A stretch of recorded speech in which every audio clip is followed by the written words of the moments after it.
네, 일부는 생활 속 이슈들을 속속들이 들어보는 이슈 인터뷰 시간입니다. 자영업 하시는 분들 이미 3차 재난지원금도 지급했고 거리두기도 일부 완화됐지만 최근 선교월발 집단 감염으로 또다시 여기저기에서 한숨이 나오는 상황입니다. 이들을 지원하기 위해서 영업 손실을 정부가 직접 보상한다는 손실보상제에 대한 논의가 빠르게 진행되고 있는데요. 손실보상제, 용어도 어렵고 의견도 분분해서 이해하기 어려운 분들 많은데요. 자, 어떤 논의가 오가고 있는지 실질적인 도움이 되기 위한 방안은 무엇인지 함께 짚어보겠습니다. 자, 함께 말씀 나눌 박연미 경제평론가 전화 연결돼 있습니다. 안녕하세요. 안녕하세요. 예. 자, 최근 급물살을 타면서 논의가 되고 있는데 영업보장 손실제, 이게 도대체 뭡니까? 네, 정확히 말씀드리면 자영업 손실보상제도인데요. 예. 자영업 손실보상제라는 건 말 그대로 정부의 행정명령에 따라서 장사를 못하게 된 사람들에게 일정 부분 손해를 본 부분을 재정으로 메워준다는 얘기입니다. 예. 예컨대 지금 여당이 법제화하려는 내용을 좀 들여다보면 예. 민병덕 의원안에 기본을 두고 있거든요. 민병덕 의원이 당초에 제출했던 안을 보면 감소한 매출의 최대 70%까지 월 3천만 원 한도에서 집합금지 업종에는 이 정도의 보상을 해주자. 예. 집합 제한 업종이라면 월 3천 한도에서 60%까지 보상을 해주자. 이런 내용들을 담고 있는데요. 예. 그렇다면은 대략 한 가게에 1,000만 원 정도 보상을 한다. 예상을 하면 대략 월에 25조 원 정도 재정이 소요될 수 있다. 이런 추계도 나와 있는 상황입니다. 예. 자, 그렇다면 지금의 재난지원금과는 어떤 차이가 있습니까? 재난지원금은 말 그대로 지원금이죠. 예. 손실을 보상하는 게 아니고요.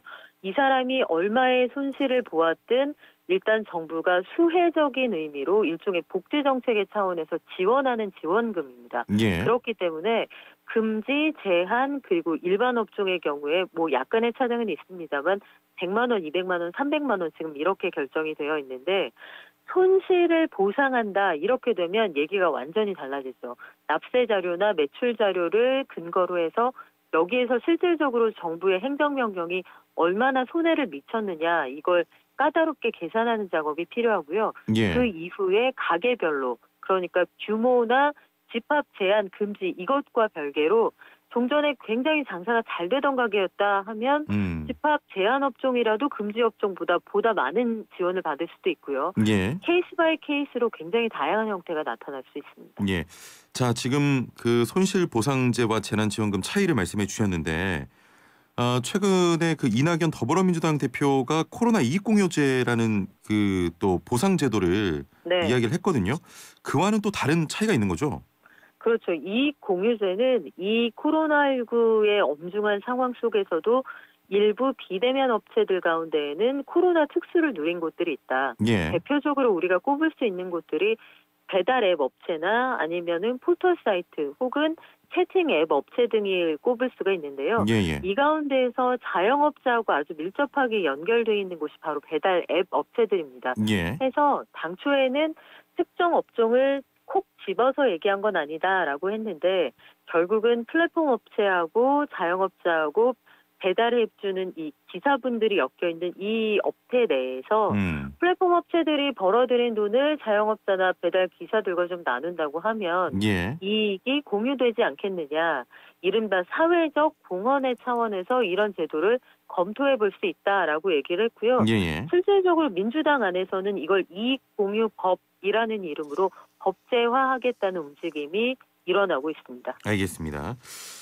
자, 일단 영업보상 손실제 그 구체적인 지급 대상이나 규모가 확정이 안 된 겁니까? 그렇죠. 아직까지는 사실은 아이디어 차원이고요. 예. 사회적인 논의가 사실 상당히 필요한 법안들인데 여당이 가지고 있는 스케줄은 일단 2월 안에 처리를 해보겠다는 거지만 이게 처리가 불가능한 상황은 아니죠. 의석수로 고려를 하면. 예. 그런데 아마도 재정이나 사회적 합의 문제 때문에 상당 기간 진통이 좀 불가피할 것으로 보이고요. 해서 조금 더 찬찬히 이걸 가다듬어야 한다는 의견도 있습니다. 예. 손실보상제도라는 게 결국은 재정으로 개인의 손해를 메워준다는 것인데 자영업 하시는 분들 입장에서는 너무나 마땅히 정부의 행정명령에 따른 손해라 보상을 받아야 한다 이렇게 말씀하실 수 있지만 예. 이게 객관적으로 어느 정도 손실을 보상해야 되느냐 아주 치열한 논쟁의 대상이 될 수 있거든요. 그래서 이익공유제나 손실보상제를 법제화하는 이 흐름 속에서도 이 제도의 근본적인 의문을 제기하는 의견도 있는 게 사실입니다. 예예. 자, 지급 대상에 대해서는 정확한 손실 파악이 가장 중요할 텐데 네. 손실의 기준을 그 행정 명령에 따른 피해는 따져도 경기 침체로 인한 손해는 거기서 좀 빼야 된다. 네, 이런 네. 의견도 있는데 이게 어떻게 보십니까? 아, 그게 참 어려운 부분인데요. 그러니까요. 예. 그 자영업이 어렵다 했던 건 사실 코로나19 이전에도 마찬가지였어요. 잘 예예. 생각을 해보시면 최저임금 인상 이후에도 자영업자들이 어렵다 말씀을 하셨고 그렇습니다. 최저임금 이슈 이전에도 자영업자들이 항상 레드오션에 있다 이런 말씀을 많이 하셨거든요. 예. 그래서 어차피 퇴직 이후에는 모두가 치킨집에서 모인다 이런 이른바 블랙 코미디 같은 이야기가 나올 정도로 자영업자들의 현실이 녹록지 않았습니다. 그런데 자영업자들의 그 업태가 어려웠던 기존의 상황을 현재의 손실에서 어느 정도 차감할 수 있느냐 이거는 굉장히 어려운 문제거든요. 예. 최근에 그 국회 기획예산처에서 그래서 손실을 정확히 파악하기 어렵기 때문에 우리는 손실 추계를 못하겠다는 보고서가 나왔던 것도 예. 사실은 어디서부터 어디까지를 손실로 볼 수 있을지 객관적인 기준이 없기 때문이에요. 그래서 지금 말씀하신 그런 지적들도 충분히 나올 수가 있는 상황입니다. 예예. 자, 일단은 그 정부안은 없지만 국회에서 속도를 내고 있는데 이 부분도 지금 논란이 되고 있습니다. 코로나19로 피해를 본 이들에 대한 소급 적용에 대한 의견이 나뉘고 있는데 네. 당연히 뭐 자영업자분들은 소급 적용해야 한다 이런 입장이지만 이미 재난지원금 형태로 지원을 했기 때문에 소급 적용은 어렵다 이런 의견도 지금 많은데 어떻게 보십니까? 네, 지금 저는 그 여당에서 군부를 좀 일찍 피웠다 이런 생각이 드는 게 예. 사람이 희망 고문이 사실은 가장 잔인하게 느껴질 수 있거든요. 그런데 예. 정확한 안이 가다듬어지지 않은 상태에서 손실을 보상할 수 있다는 얘기가 나오니 자영업자분들은 지난 1년이 너무나 힘들었기 때문에 아, 이제 우리의 사정을 좀 돌봐주는구나라고 기대를 하셨을 거예요. 예. 그런데 이 재정이 너무나 막대하다, 그리고 손실 추계가 어렵다라는 지적 속에서 아, 그러면 재정이 감당할 수 있는 상황으로 해야 하니 기존의 손실은 보상하지 않고 향후에 법제도화한 다음 유사한 사태가 벌어지면 이 기준에 따라 지급하겠다 얘기가 그렇게 정리가 되고 있잖아요. 예예. 그래서 자영업자들의 실망은 뭐 이만저만이 아닌 상황이고 법제화 과정도 쉽지가 않고 그동안에 우리가 본 손실은 어떻게 메워줄 거냐 하는 목소리가 높아서 재난지원금을 주고도 정부가 지금 비판의 한가운데 놓여있는 아주 애매한 상황이 됐습니다. 예, 그렇습니다. 자, 지금 빠른 시일 내에 제도화해서 이르면 3월 늦어도 4월에는 지급해야 한다 이런 얘기 나오고 있는데 사실 그동안 기재부에서 좀 난색을 표했습니다. 네. 그렇던 기재부가 본격적인 검토를 하면서 기대가 조금 높아졌는데 하루 이틀 만에 되는 일이 아니라서 좀 쉽지 않을 것이란 전망도 있는데 4월 지급 좀 가능하겠습니까? 지금 만약에 이제 여당이 의지를 가지고 법제화를 해서 진행을 한다 하면 예. 현재 제도 그대로 법제화를 할 수는 있겠죠. 그런데 이후에 소급 적용을 할 것이냐, 누구에게 얼마를 지급할 것이냐, 재정을 어떻게 감당할 것이냐 이 부분에 대한 게 확실하게 정리가 되지 않고 법제화가 되면 상당한 혼란이 불가피할 것으로 보입니다. 왜냐하면 지금 당장 월 기준으로 한 달만 그 자영업자들이 행정명령에 따라 본 손해를 그 손실을 보상한다고 치면 대략 한 가게에 1,000만 원 정도가 지급이 된다고 하는데요. 이렇게 했을 때 대략 25조 원이 된다고 하니 두 달이면은 50조 원이잖아요. 연간 우리나라의 국방 예산이 대략 52조 원 정도 됩니다. 그러면 어마어마한 금액이죠, 실로. 우리나라 연간 예산이 대략 600조 원 정도 되니까 50조 원 정도를 사용할 수 있는 여력이 있느냐. 4달이면 이제 100조 원이 되죠. 이런 여력이 있느냐. 코로나19가 언제 끝날지 알 수 없는 상황에서 이게 지속 가능하겠느냐. 이런 비판은 충분히 나올 수가 있고 자영업자분들 입장에서는 너무나 갈급하겠지만 이게 세금이나 임대료 그리고 그 원상복구 비용 이런 것들 없이 나갈 수 있게 하는 이런 사회적 조정 능력 이런 것들을 좀 발휘하는 게 먼저가 아닐까 이런 고민도 좀 드는 그런 시점입니다. 예. 자, 지금 4월에 재보궐선거가 있습니다. 네. 그 야권 서울시장 출마 후보자들이 4월 지급은 안 된다라고 하고 있거든요. 뭐 선거에 영향을 미칠 가능성이 있다 이런 주장인데 예.